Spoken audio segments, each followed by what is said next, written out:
안녕하세요. 오늘은 시편에 대해서 살펴보도록 하겠습니다. 시편은 그리스도인들에게 사랑받는 하나님의 말씀입니다. 시편을 통해 위로를 받고, 시편을 통해 감사를 고백하고, 시편을 통해 회개하며, 시편을 통해 힘과 격려를 받습니다. 이렇게 우리는 시편을 통해 신앙의 유익함을 얻습니다. 시편이라는 이름은 구약의 헬라어 역인 70인역 성경에서 나왔습니다. 시편이라는 헬라어 단어는 반주에 맞춰 부르는 노래를 의미합니다. 또한 히브리어 성경에서는 시편의 명칭이 찬양이라는 의미를 가지고 있습니다. 따라서 시편은 찬양집입니다. 우리가 일반적으로 사용하고 있는 찬송가나 찬양집처럼 악보만 없을 뿐이지 시편은 하나님을 찬양하는 곡들로 가득한 책이라는 것입니다. 이러한 시편은 현악기의 반주에 맞춰 부를 수 있도록 만들어져서 성전 찬양에 사용되어졌고 유대 백성들의 경건 생활을 위한 지침서로도 활용되었습니다.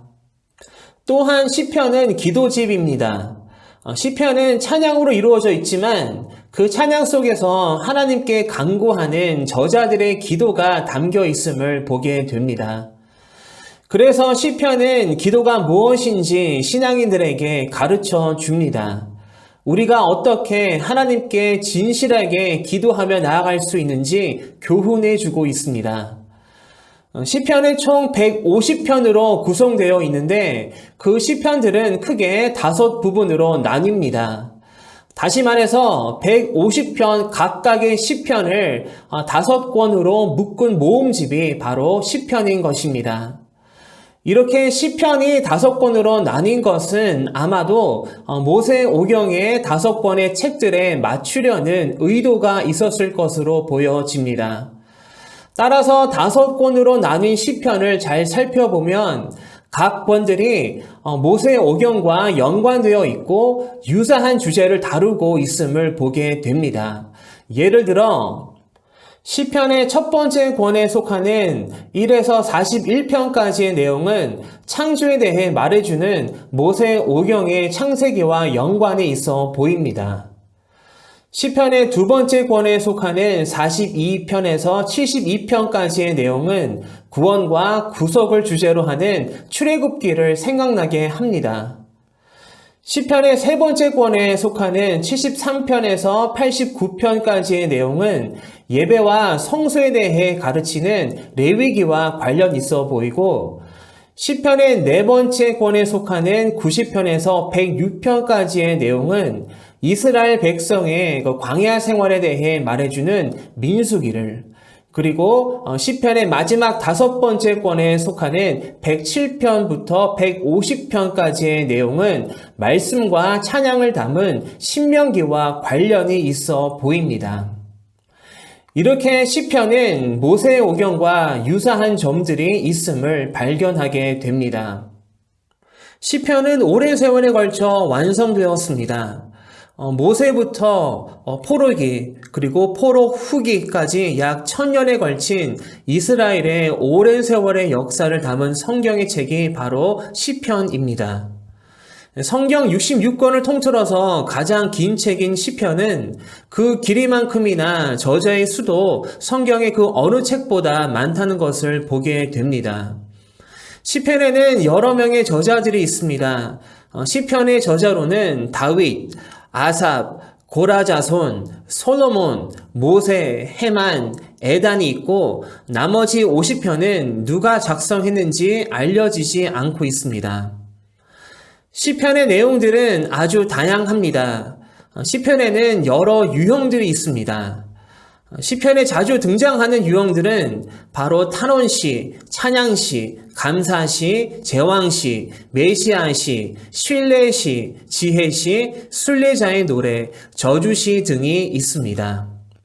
이 중에서 시편에 주로 많이 나오는 대표적인 유형은 탄원시, 찬양시, 그리고 감사시입니다. 탄원시는 고난, 질병, 박해, 패배 등 힘들고 어려운 상황 속에서 하나님께 도움을 요청하며 간구하는 시로서 시편에서 가장 많은 부분을 차지하고 있고 시편 전체의 3분의 1을 차지합니다. 찬양시는 하나님의 창조, 임재, 주권, 역사 등을 찬양하는 시이고 감사시는 대적, 질병, 죄 등으로부터의 구원을 감사하는 내용으로 이루어져 있습니다.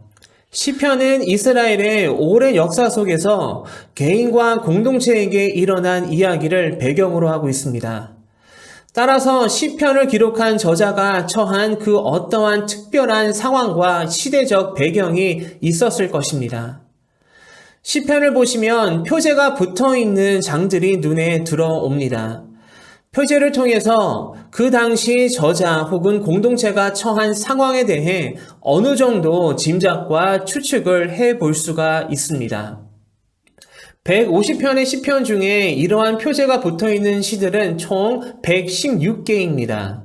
나머지 34개의 시편에는 표제가 없습니다. 표제는 그 당시 상황에 대해 설명해 주기도 하고 악기와 지휘자에게 주어지는 연주법 등을 알려주기도 합니다. 이렇게 시편의 표제를 통해서 시편에 기록된 시대와 상황을 생각하며 읽고 묵상하실 때에 하나님의 말씀이 더욱 새롭게 다가올 것이라고 생각합니다.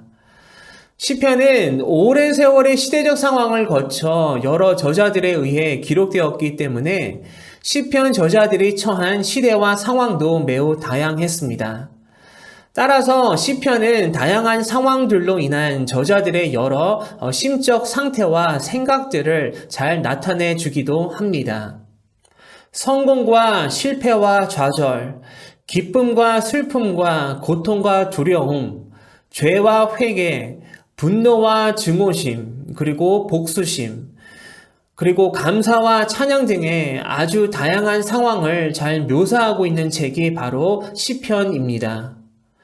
시편을 읽고 묵상하면 우리가 삶 속에서 겪고 있는 문제들, 그리고 고민하고 있는 문제들을 시편의 저자들도 동일하게 고민하고 있었다는 것을 보게 됩니다.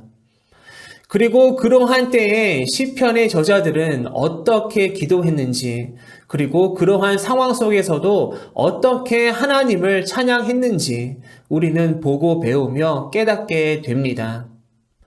이렇게 시편은 우리가 그 어떤 상황 속에서도 하나님께 기도하며 하나님을 찬양해야 함을 일깨워 주고 있습니다.